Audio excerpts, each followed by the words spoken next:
Rintaro, jalan pedang tu tak ada penghujungnya. Blake, untuk apa sebenarnya kamu hayunkan pedang kamu? Saya dah senang sejak dari dulu lagi.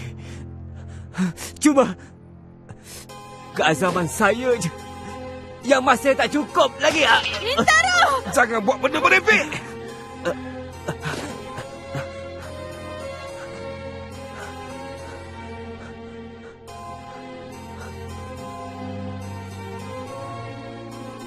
Apa yang saya kena lindungi sekarang ni ialah kawan-kawan saya dekat sini. Selagi ada kawan-kawan, sesiapa pun boleh lebih kuat. Dan dunia ni masih lagi ada disebabkan adanya kawan-kawan saya dekat dalamnya. Sebab itulah saya akan jadi seorang pemain pedang yang paling kuat untuk lindungi kawan dan keluarga saya.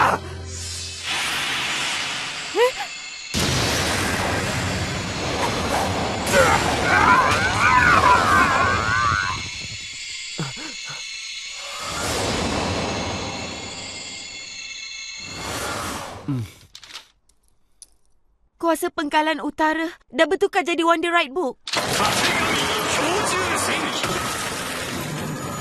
Kisah si Surai Perak yang membawa 100 raksasa menempuh jalan air batu dengan 100 peperangan. Saya bersumpah dengan pedang air Nagare.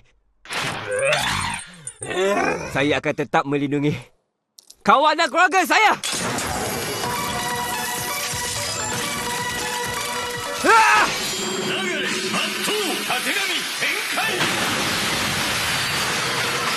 Bertukar!